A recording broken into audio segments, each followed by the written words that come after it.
Bismillahirrahmanirrahim. Assalamualaikum warahmatullahi wabarakatuh. Waalaikumsalam warahmatullahi wabarakatuh. Alhamdulillah. Asyhadu an la ilaha illallah wahdahu la syarikalah. Wa asyhadu anna sayyidana Muhammadan abduhu wa rasuluhu alladzi la nabiyya ba'dah. Allahumma shalli wa sallim ala sayyidina Muhammad ibn Abdillah. Amma ba'd. Ayol hadirun wal hadirat, usini wa iyyakum bitaqwallah faqad fazal muttaqun. Faqala ta'ala fi kitabil ajijil karim, a'udzu billahi minasy syaithanir rajim. Hafidhu 'alas salawati was salatil wusta. Al-ayah, shadaqallahul azim. Hadirin jamaah rahimakumullah. Puja-puji marilah kita haturkan, kita panjatkan kehadirat Allah Subhanahu wa taala. Alhamdulillah pada pagi hari yang ceria dan bahagia. Ceria dan bahagia ya Bapak Ibu ya. Kita semua ternyata oleh Allah masih diberikan napas yang gratis pula. Sebab ada yang pagi hari ini napasnya tidak gratis, harus dibantu dengan oksigen. Oleh karena itu patut kita bersyukur pada Allah dengan nikmat itu untuk dipakai beribadah. Banyak macamnya, pagi-pagi ada yang kerja, ada yang berdagang, ada yang di luaran sana boleh jadi untuk mencari nafkah dan lain hal sebagainya. Semuanya dalam rangka ibadah pada Allah Subhanahu wa taala. Tentu dengan tidak meninggalkan sholat subuh. Kalau Ronaldo satu tahun itu 1,19 triliun gajinya, kalau dihitung per hari mungkin 3, berapa miliar, tapi kalau dihitung per detik ternyata satu detiknya adalah 257.000 gajinya per detik. Jadi per detik gajinya 250.000, berarti lamun 2 detik 500.000. 3 detik berarti 750.000. Itu teh per detik. Nah, hadirin jamaah rahimakumullah, ternyata kita tidak usah risau dengan yang dia dapatkan. Akan tetapi kita akan lebih celaka dari dia kalau tidak punya 2 rakaat sebelum subuh. Sebab ternyata 2 rakaat sebelum subuh itu khairum minad dunya wa ma fiha, lebih baik daripada dunia dan seisinya.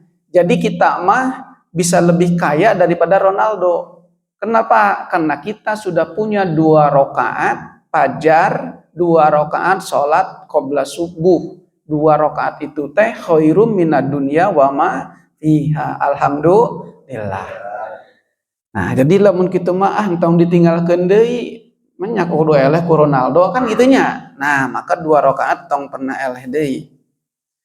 Hadirin jamaah rahimakumullah, sim abdi ka mahasiswa sering nyampaikan, kamu itu mau membangun rumah yang bagus bagaimana untuk anak istri kelak. Kalau kamu tidak bangun subuh saja berjamaah juga tidak mampu. 2 rakaat fajar saja tidak mampu, apalagi membangun rumah di surga bersama anak dan keluarga. Nah, itu kan mahasiswa motivasi. Artinya bahwa kita punya yang lebih berharga dari segala-galanya. Maka dengan demikian jangan pernah ditinggalkan 2 rakaat yang tadi. 2 rakaat sebelum subuh. Hadirin jamaah rahimakumullah, sholawat beserta salam semoga selamanya terlimpah curah pada baginda alam. Beliau yang menyanjung kita, beliau yang menyebut-nyebut kita ketika beliau masih hidup. Kita adalah umat yang ditunggu, umat yang dirindukan oleh beliau. Di akhir zaman ini masih ada orang yang beriman kepadaku, padahal umatku tidak pernah melihatku, tapi masih ada. Kita itu ternyata orang yang dirindukan oleh Rasulullah Shallallahu Alaihi Wasallam. Maka perbanyak sholawatlah buatnya, perbanyak sholawat kepadanya. Maka insya Allah kita kelak yang banyak membaca sholawat, insya Allah oleh nanti disapa oleh baginda Rasulullah Sallallahu Alaihi Wasallam. Betapa bahagia, betapa bunganya kelak nanti kalau kita bisa bersama dengan beliau. Amin ya Allah ya Rabbal Alamin. Hadirin jamaah rahimakumullah, memupuk kebiasaan dalam beribadah. Ibadah yang pokoknya itu kan kita sudah melaksanakan, sudah dan sedang melaksanakan, yaitu amalia ibadah. Salah satu kewajiban di dalam amalia ibadah, ibadahnya diganti misalkan dengan kata sholat, sholatnya sudah kita dan sedang laksanakan. Tentu hadirin jamaah rahimakumullah, ibarat kita menanam padi di sawah, padinya itu harus dirawat untuk tumbuhnya semakin bagus, panennya nanti hasilnya bagus, maka perlu dirawat. Di dalamnya, dalam perjalanannya selama 4 bulan, karena sekarang mah 1 tahun itu bisa 3 kali, tapi ada di Baduy sana mah 1 tahun itu 2 kali, atau ada juga yang 1 kali, katanya kasihan tanahnya menjadi tidak subur. Akan tetapi dengan teknologi hari ini bisa jadi 3 kali. Maka hadirin jamaah rahimakumullah, untuk bisa sampai pada panen yang baik itu, kita tahu bahwa dari mulai ladangnya dipacul, dicangkul, kemudian jukut-jukutnya juga dihilangkan. Setelah itu kita tanami dengan pohon padi, dengan benih padi. Kemudian setelah tengah-tengah dan tumbuh kurang lebih 2 bulan, itu jukut-jukutnya juga dipangkas, digali, aja jagoanan lagi dicabutan. Kemudian setelah itu dipupuk, itu teh dalam rangka agar hasilnya bisa menjadi lebih baik. Nah, Bapak Ibu hadirin jamaah rahimakumullah, pengajian Ahad subuh ini teh kan dalam rangka memupuk amalia ibadah yang sudah kita laksanakan itu tidak terganggu dengan hama-hama. Hama ibadah bisa jadi sodakoh tapi beri ngutruk. Hama ibadah bisa jadi kita memberi bantuan kepada orang lain, mau pinjam uang, tetapi juga diomongkan begitu, ongkong nginjem tapi nyebutna isuk soleh isuk eueuh gitu, temayar-mayar. Bisa jadi begitu. Gara-gara itu kan amalnya jadi hilang itu. Maka itu perlu dipupuk, hama-hama itu perlu dihilangkan. Supaya amal ibadahnya, hasilnya, panennya nanti di kelak di akhirat itu luar biasa. Menjadi berbuah semuanya. Kan pohon oge lamun nanam kadu, teu kaduna teh tidak semuanya bagus. Kalau menanam padi, tidak semua padinya itu juga bagus. Ada aja yang kena hama. Maka dengan demikian hadirin jamaah rahimakumullah, tentu yang kita pupuk itu juga agar amal ibadah yang sudah kita laksanakan itu menjadi bagus hasilnya mucekil begitu Bapak Ibu. Hadirin jamaah rahimakumullah. Kemudian kita lanjutkan, kalau tadi amaliyah yang pokoknya misalnya dalam rukun Islam itu ada sholat sebagai rukun yang kedua dari syahadat, kemudian yang kedua sholat. Sholat itu menjadi barometer seseorang di dalam amal ibadah kepada Allah Subhanahu wa Ta'ala. Kenapa menjadi barometer? Sebab ida soluhat sairu amali, wa ida pasadat sairu amali. Kalau sholatnya itu baik, kalau sholatnya itu benar, maka soluhat sairu amali. Maka amal-amal yang lain pun itu akan include menjadi benar, menjadi baik.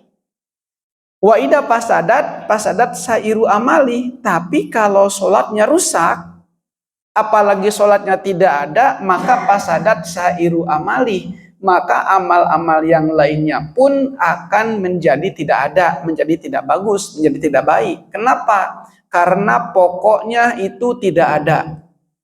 Hayu we mayaran bunga, ari pokoknya teu dibayar, teu lunas-lunas kan Pak? Maka dengan demikian, hadirin jamaah rahimakumullah, tentu yang pokok ini perlu dipupuk dengan lebih baik. Dengan apa? Bahwa syariat itu isinya adalah ilmu dan amal. Kalau hari ini kita masih belajar sholat dengan bacaannya, kemudian dicermati terjemahnya ketika sholat, kemudian mengangkat tangan, rukuknya, sujudnya, sampai tahiyat yang akhir itu bagus gerakannya, bacaannya, maka itu dohirnya sudah bagus, ibadah dohirnya sudah bagus, gerakannya sudah bagus. Tetapi hadirin jamaah rahimakumullah, perlu dipupuk juga isinya, dalamnya, di dalam sholat itu. Jadi perlu dipupuk isinya, sholatnya, dalamnya, kolbunya, batinnya, ruhnya. Sebab kalau Rasul sholat itu, betul bahwa dalam hadis sallu kama ra'aitumuni usolli, ya sholatnya Rasul kan kelihatan oleh para sahabat gerakannya, tetapi ternyata kolbunya itu langsung menghadap kepada Allah Subhanahu wa Ta'ala. Rasulullah itu. Nah, kalau kita walaupun wajahnya menghadap ke arah kiblat, tapi kan kolbunya belum bisa sampai ke situ. Kolbu'na mah ngalayang kene, kolbu'na mah hatena mah begitu. Kenapa demikian? Kan perlu itu teh dikondisikan begitu. Dikondisikan. Maksud dikondisikan teh ketika orang membaca usolli pardos subhi rakaataini mustaqbil kiblati, kumaha lamun salat nang teu make usolli? Justru lamun salat ketika salat make usolli batal salatna. Ketika sholat make usolli batal sholatna. Geus Allahu Akbar usolli batal, pan geus Allahu Akbar. Tapi lamun maca usolli na memeh sholat mah henteu batal, da usolli pardos subhi mah lain sholat. Sanes bacaan sholat leres itu. Kade bisi hilap. Protes, wah cenah protes ustad itu mah tara usolli cenah tong dipake deui gitu kan, aya nu kitu oge. Kudu diwartosan bahwa usolli pardos subhi mah da lain sholat. Eta mah gitu. Tapi ari sholat mah kan mulai takbir diakhiri dengan salam. Tah mulai sholat mah pas ketika sudah takbir. Bahkan kalau sudah takbir itu, di dalam takbir itu niatnya kan ada muqaronah urfiyah, ada muqaronah hakikiyah, niat nate bareng dina kalimat takbir teh kan kudu diajar eta teh kumaha carana supaya muqaronah hakikiyah, dimulai ngucapkeun kalimat naan pikeun katungtung naro di dalam kolbu teh bareng jeung niat, pan eta teh kudu diajar, rada susah oge. Aya oge jalma anu was-was, aduh karena tadi pikiranna kudu bareng teh Allahu Akbar, balik deui Allahu Akbar, terus aja batur geus ruku ya Allahu Akbar ge can beres. Sabab hayang bareng niat jeung kalimat Allahu Akbar, aya anu kitu oge. Nah maka lamun keur nu susah kitu ulah muqaronah urfi, ulah muqaronah hakikiyah atau muqaronah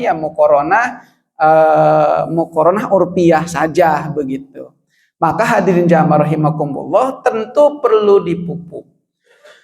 Kenapa itu menjadi barometer? Karena tadi ibadah yang tadi sholat tadi menjadi barometer, berarti baik buruknya seseorang itu tergantung sholatnya. Kalau begitu, Pak Ustad, tapi hanya eta ongkoh sholat, tapi maksiat wae. Nah kan begitu ayat pertanyaan nana.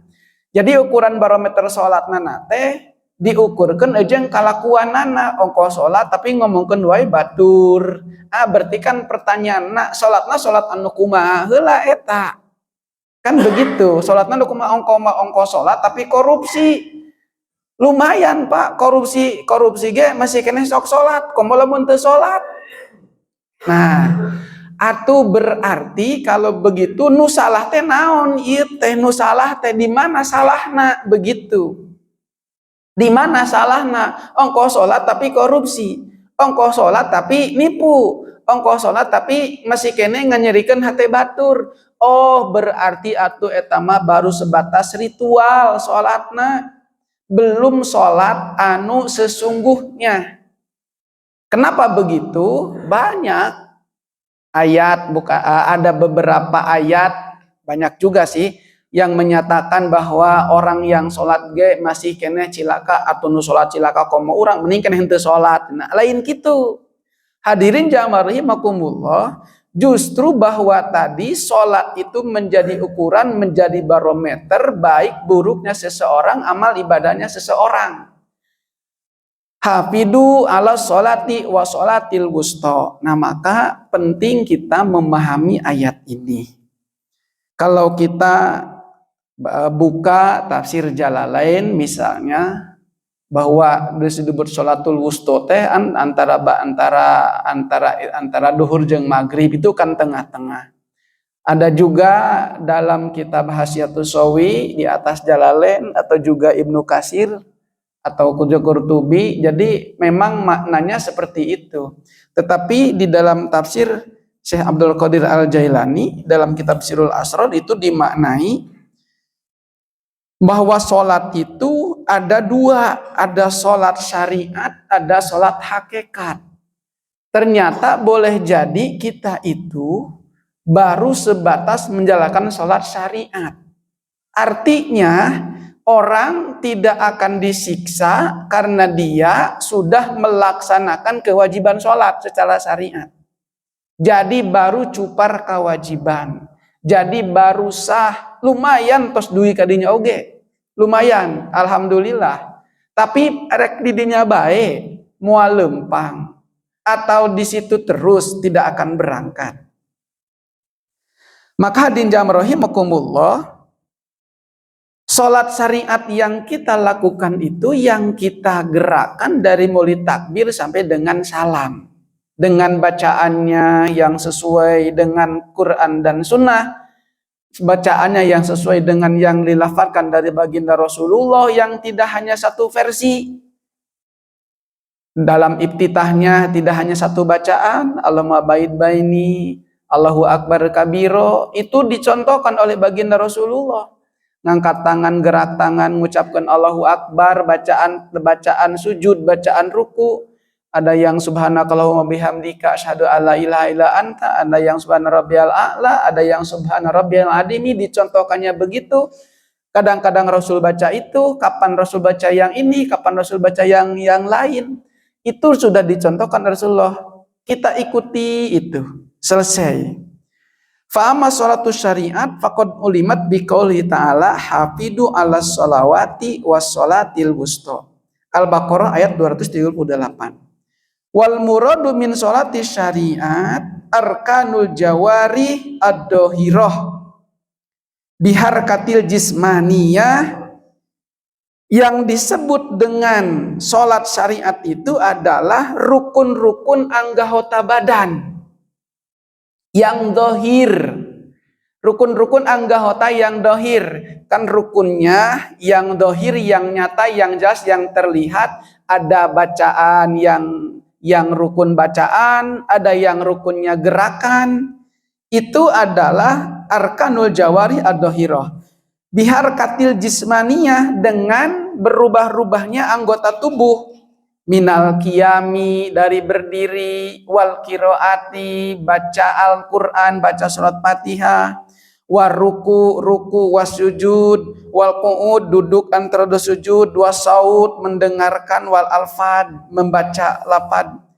Walida jamaha bilabdil jam'i, yakni qaulullah ta'ala hafidu 'alas sholawati. Nah, yang tadi gerakan mulai dari takbiratul ihram, baca Fatihah, ruku, sujud, sampai dengan membaca salam di akhir, itu oleh Allah telah terkumpul di dalam kalimat hafidu 'alas sholawati. Nah, itu ada yang terkumpul dalam kalimat hafidu ala sholawati. Jagalah sholat yang 5 waktu itu. Yaitu yang di dalam yang 5 waktu itu yang disebut dengan sholat syariat. Jadi sholat syariat itu tadi sholat syariat itu di dalamnya ada gerakan, ada ucapan. Gerakannya bagus, kadang-kadang kan dina syariat nawae urang mah mun kerusuh kan jadi kapiheulaan. Bondel ke ruku bacaan ruku tos teh heula ai rukuna encan tumakninah padahal eta teh rukunna teh rukuna. Allahu Akbar ruku. Ruku dulu, tumakninah dulu, baru bacaan. Kenapa bacaan dikeduakan? Sebab bacaan dalam ruku adalah sunat. Yang rukunnya adalah rukunya. I'tidal, rukunnya i'tidal. I'tidal dulu yang tumakninah, baru bacaan i'tidal. Sujud juga kadang-kadang rusuh.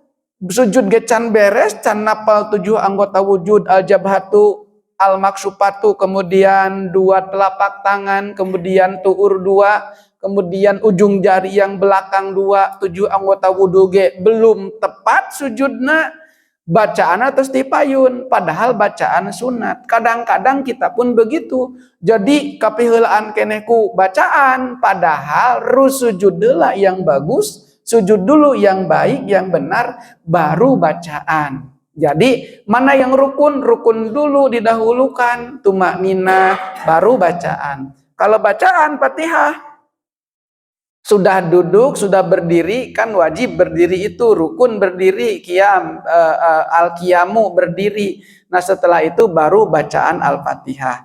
Jadi rukunnya dahulukan sampai tumakninah dulu, baru bacaan yang kedua. Itu pun harus bagus, harus baik dan benar. Al-Jawarih. Wa amma sholatu wa amma sholatul hakikat atau wa amma sholatul thoriqah fahiya sholatul qalbi. Jadi ada yang disebut dengan sholat syariat, ada yang disebut dengan sholat thoriqah atau sholat hakikat, wahia sholatul qalbi. Wahia mu'abbadatun, dan sholatul qalbi itu mu'abbadatun selama-lamanya. Dan sholat qalbi itu faqad ulimat bihadihil ayat was sholatil wusta. Jadi ternyata di kitab tafsir-tafsir yang lain, kalau dalam Al-Jalalain itu yang dimaksud sholatil wusta itu adalah sholat daimah, sholat salalawasna. Sholatul qalbi, sholatna hate.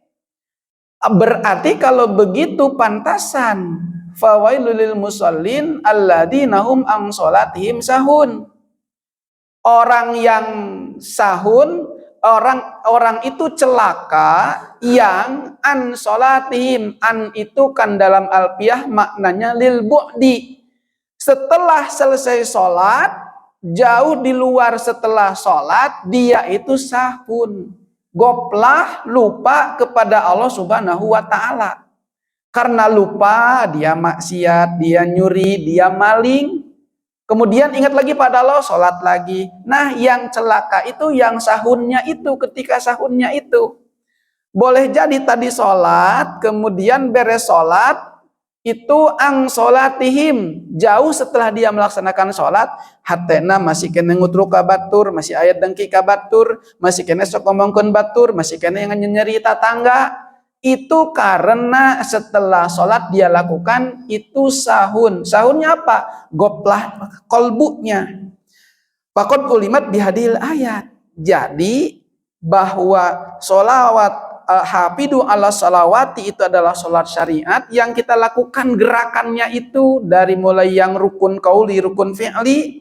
Kemudian ada sholatil wusta. Sholatil wusta itu adalah sholatul qalbi, sholat mu'abbadah. Artinya bahwa dia selesai sholat pun kolbunya tidak lupa dengan Allah Subhanahu wa ta'ala. Indikatornya kan bacaan Fatihah teh lekoh dina lisan, kolkolahnya oge bagus, idharna oge jelas, yang ikhfa'na samarnya juga jelas, baik samarnya yang ihfa ausat, ihfa akrob, ihfa abad, itu jelas bacaannya. Kejelasan bacaan pun harus dibawa jelas dalam hidup, bahwa hidup itu baik dan benar, bahwa lisan yang lekoh itu kudu kabawa oge dina keseharian, bagaimana ucapan kita juga bisa membahagiakan orang lain. Itu teh sholat di luar sholat, namanya sholatul qalbi. Jadi sholat teh lain ketika orang di masjid berjamaah wukul, beres di masjid di warung ge hate nama sholat teh poho jeung Allah. Sabab lamun poho mah ternyata tadi ada hama-hama. Setan tidak pernah berhenti mengganggu kita sedetik semenit. Boleh jadi ayeuna mah urang eleh ye adzan subuh jamaah ke masjid berangkat sok we ka masjid, tapi engke di masjid ku setan teh diganggu nundutan we teu naon. Alhamdulillah lumayan nundutan oge, teraskeun da meunang pahala di masjid mah begitu. Gitu. Jadi wajar atuh da kumaha Pak Ustad kan sarena ge tadi ke jam 3 ya alhamdulillah kan di masjid oge. Tapi setan moal eureun ngaganggu, ngagoda. Moal eureun setan mah. Da setan mah aduh mubin, musuh yang nyata. Tapi aya nu karasa, aya nu teu karasa. Jadi ternyata maknanya di sini sahun itu berarti dengan demikian sholat yang tadi bukan hanya sekedar gerakan dan ucapan, tetapi kolbunya pun harus tetap sholat. Jadi ulah poho, ulah aya sahun sabada sholat, ulah aya sahun sabada sholat. Jadi lamun ayeuna orang tadi gerakan anak entos bener, maka dina gerakan kehidupan, gerakan bertetangga, gerakan bernegara, gerakan berrukun warga, ada kerja bakti, fisik na oge bener. Naon sababna? Sabab salatna bener. Bener da dina salat dibawa kana kahirupan. Tangan ia tidak pernah menyakiti orang lain, lisan ini tidak pernah melukai orang lain, sebabkan dina salat bacaan lekohna salat bawa dina kahirupan. Sujudna anu bagus, berendahkan diri kepada Allah Subhanahu wa taala, dibawa kana kahirupan, jeung batur akur, saling menghormati, saling menghargai. Kan itu teh dibawa sujudna di dalam kehidupan. Jadi dengan demikian sujudna tadi bisa berimplikasi terhadap hormat kanu saluhureun, ngahargaan kanu kasahandapeun, akur jeung babaturan, akur jeung tatangga. Tah akurna eta teh gerakan-gerakan salat teh dibawa di luar salat.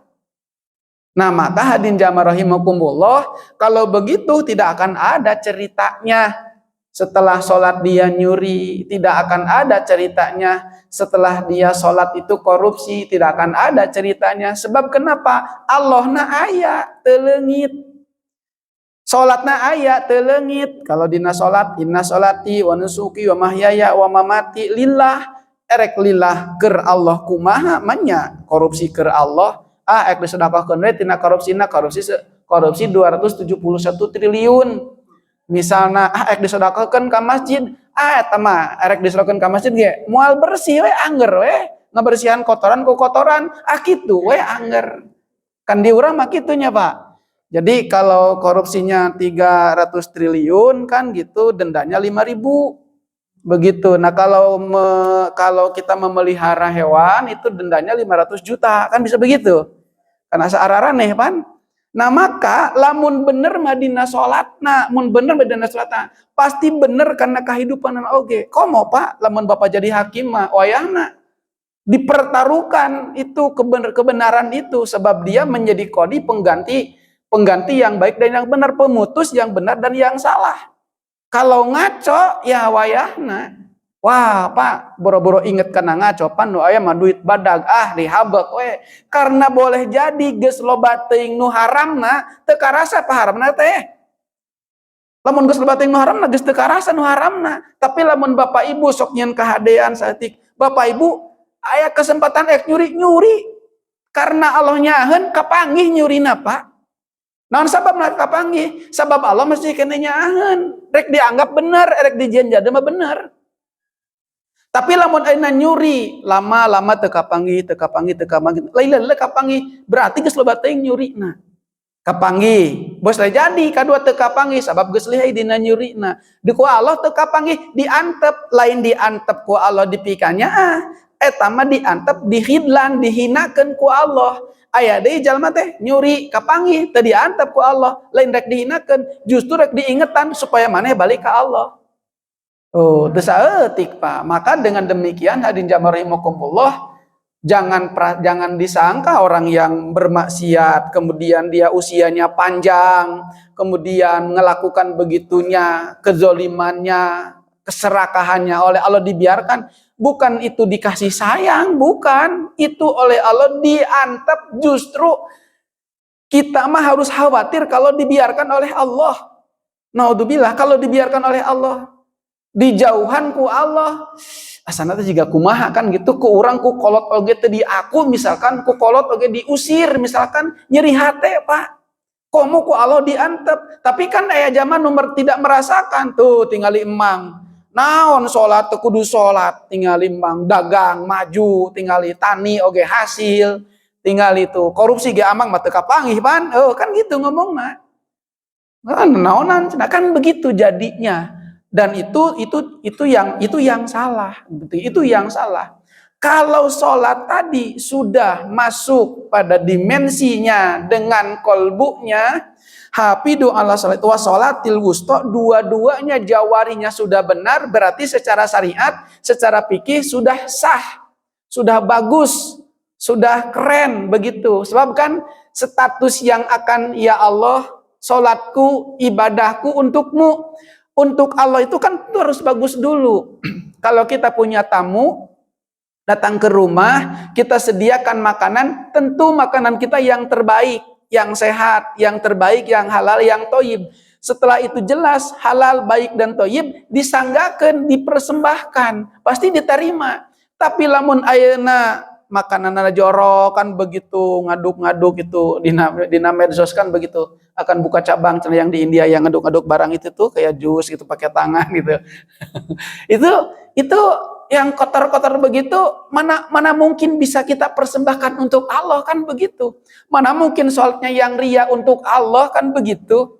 Kotor kan gitu dipersembahkan, kita aja mau ke masjid juga kan pasti bebersih heula kan begitu. Ketika bapak ibu juga kan mungkin kalau pulang ke rumah, kalau ibunya sudah siap, bapak ibu juga pasti kan bebersih heula. Ente mungkin ujug-ujug langsung di sawah langsung kan gitu, ente mungkin pasti bebersih heula. Maka dengan demikian hadirin jamaah rahimakumullah, yang akan dipersembahkan tadi al jawarihnya sudah baik, sudah benar, statusnya sudah sah, baru disembahkan untuk Allah Subhanahu wa taala. Ya Allah, salatku, ibadahku ini untukmu. Nah, untukmu untuk Allah itu berarti sudah benar dulu tadi, sudah sah secara fikih. Maka dengan demikian, hadirin jamaah rahimakumullah, statusnya itu sudah sah, kemudian ditambahan dengan yang ketiga, ditambahan dengan akhlaknya, bahwa sholatnya itu adalah ikhlas karena Allah. Ikhlas itu akhlak. Sholatnya itu ditambahan dengan di dalamnya ada khauf. Khauf juga adalah akhlak. Dalam sholatnya ada muncul roja. Roja juga adalah akhlak. Dalam sholatnya muncul rasa syukur pada Allah Subhanahu wa ta'ala. Maka itu juga, syukur itu bagian daripada akhlak di dalam sholat. Di dalam sholatnya penuh tobat kepada Allah Subhanahu wa ta'ala, maka itu sholatnya juga yang dipersembahkan statusnya ya baik dan juga akan diterima oleh Allah Subhanahu wa ta'ala. Maka dengan demikian, benar dulu tadi bacaannya, benar dulu gerakannya, baru ditambah dengan pagawean kolbuna. Dalam sholatna muncul rasa khauf, Allahu Akbar, isin gitu, takut kok Allah, takut diterima sholatna, sehingga sholatna khusyuk, begitu kan, sehingga sholatna teh ya minimal mendekati khusyuk. Ketika dalam sholatna Allahu Akbar, rumasa boga dosa, muncul dalam sholatna ya Allah abdi sholat bade tobat tina segala dosa, muncul dalam sholat awal nepi ka tobat, istighfar dalam qalbuna sholatna teh, sehingga muncul sholatna yang benar. Dalam sholatnya Allahu Akbar, di dalam kolbuna teh, di dalam sholatnya teh muncul rasa roja berharap ya Allah budak abdi nuju kuliah, nuju mundur pada melan, mungka Gusti wungkul abdi teh nyuhunkeun pitulung, muncul rasa roja di dalam sholatnya teh. Ketika dalam sholat banyak nikmat yang telah diterima oleh Allah Subhanahu wa taala, dalam sholat yang muncul rasa syukur, ya Allah betapa nikmatnya mata ini, telinga ini. Di dalam sholat muncul rasa syukur kepada Allah Subhanahu wa taala. Kunaon atau ya Rasulullah sampai bengkak-bengkak kakina, apakah apalah ibu anakku abdan syakur, apakah aku tidak suka aku menjadi orang yang pandai bersyukur di hadapan Allah Subhanahu wa taala. Jadi dalam sholatnya muncul rasa syukur sholat gitu, rasa khauf juga dalam sholatnya. Jadi ada hubungan vertikal kolbu di dalam sholat dengan Allah Subhanahu wa taala. Bukan hanya sekedar tadi jawarihnya, tapi ada hubungan kolbu dengan Allah Subhanahu wa taala di dalam sholat, berhubungan dengan Allah. Sholatnya sudah baik dan benar secara fikih, kolbunya muncul hubungan dengan Allah Subhanahu wa taala. Muncul hubungan dengan Allah Subhanahu wa taala, ada rasa di dalam kolbunya bersambung dengan Allah Subhanahu wa taala. Rasa syukur, tobat, takdim, haya, mahabbah, khauf, dan roja. Ada muncul 7 yang tadi. Maka dengan demikian yang disebut dengan sholatul qalbi, nah kolbunya bersambung dengan Allah dalam sholatnya, minimal setidaknya kalau yang 7 tadi dalam sholatnya muncul syukur, muncul taubat, muncul takdim, muncul haya, muncul malu. Kunaon atau ente teh sholat isin we ku Gusti. Nah geuning isin ku Gusti, nikmatna begitu banyak. Abdi maka kara sholat tahajud setahun kieu ge belum tentu nikmat yang Allah berikan kagantian ku sholat tahajud dan tadi. Abdi mah alhamdulillah sih tos duha 4 rakaat tiap poe. Opat rakaat 2 tiap poe, baru setahun istiqomah kanggo nyukuran ini nikmat kencing saja juga boleh jadi belum cukup. Nah sehingga hadirin jamaah rahimakumullah, kalau sholat kolbunya muncul syukur, taubat, takdim, haya, mahabbah, khauf, dan roja, itulah insya Allah kalau sholatnya itu yang terjadi, maka mewujud pada kehidupannya ramah dengan teman, ramah dengan tetangga, lisannya ditutur dipimpin oleh Allah zikirnya, lisannya juga benar kepada tetangga, kelakuannya juga baik di dalam tetangga, kelakuan dan perilakunya juga baik terhadap keluarga, terhadap anak, maka insya Allah akan mewujud itu. Maka dengan demikian hadirin jamaah rahimakumullah, memupuk kebiasaan beribadah sudah bagus ilmu dan amalnya. Syariat itu isinya ilmu dan amal. Kita lanjutkan, kita teruskan, perbaiki yang masih belum baiknya, sudah sesuai dengan syarat dan rukunnya, aturan-aturannya, ditambahkan dengan mengurus kolbunya di dalam ibadah dengan Allah Subhanahu wa taala. Kalau tadi ibadah yang pokok adalah sholat, maka sholat ada sholat syariat, ada sholat thariqat atau sholat hakikat. Yang sholat thariqat atau sholat hakikat adalah sholatul qalbi mu'abbadah. Sholat kolbu mu'abbadah selama-lamanya. Bagaimana caranya sholat kolbu mu'abbadah selama-lamanya? Muncul di dalam kolbu itu, dalam sholatnya rasa syukur. Muncul di dalam kolbu rasa ketika mau sholatnya itu rasa takdim. Muncul rasa taubat dalam kolbunya. Muncul rasa haya malu oleh Allah dalam sholatnya. Muncul takdim, rasa ajri, rasa agung pada Allah Subhanahu wa taala. Takdim, haya, mahabbah, muncul rasa cinta pada Allah Subhanahu wa taala. Masa khauf pada Allah Subhanahu wa taala, rasa roja kepada Allah Subhanahu wa taala. Hubungan orang jeung Allah, syukur, tobat, takdim, haya, mahabbah, khauf, dan roja itu adalah pegawaian kolbu yang membarengi kita dalam beramal ibadah di dalam sholat. Maka hadirin jamaah rahimakumullah, yang tadi sholat syariat itu adalah arbaqolah, tersambung terkumpul dalam kalimat hafidhu ala sholawati, dan sholatul qalbi itu terkandung di dalam sholat wassolatil wusta. Wal muradu minas sholatil wusta sholatul qalbi li'annal qalba khuliqa fi wastil jasad bainal yamin wa shimal wa bainal uluwi wa sufla wa bainas sa'adah wa syaqawah. Kenapa disebut dengan sholatul qalbi? Sebab kolbu itu diciptakan di tengah-tengah jasad, antara kanan dan kiri, antara atas dan bawah, antara baik dan bahagia, itu adanya di dalam kolbu. Sebab kolbu kolbu itu termasuk yang memimpin anggota tubuh kita. Lisan kita cerminan kolbu, gerak tangan kita cerminan kolbu. Jadi kolbu itu yang mengatur seluruh gerakan anggota jawari, maka harus baik dulu kolbunya.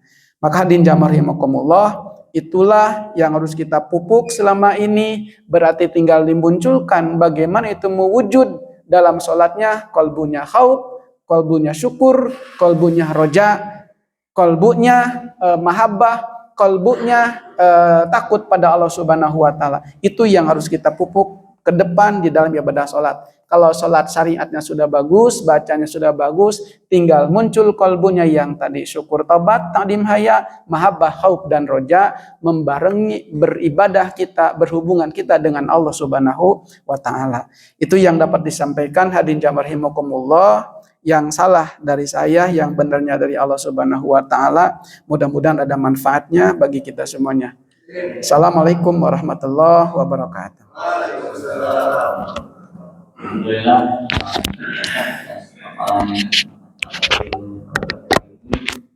Mudah-mudahan yang tadi disampaikan kita diberikan kemampuan dan kemampuan diri untuk mengamalkannya dalam kehidupan sehari-hari.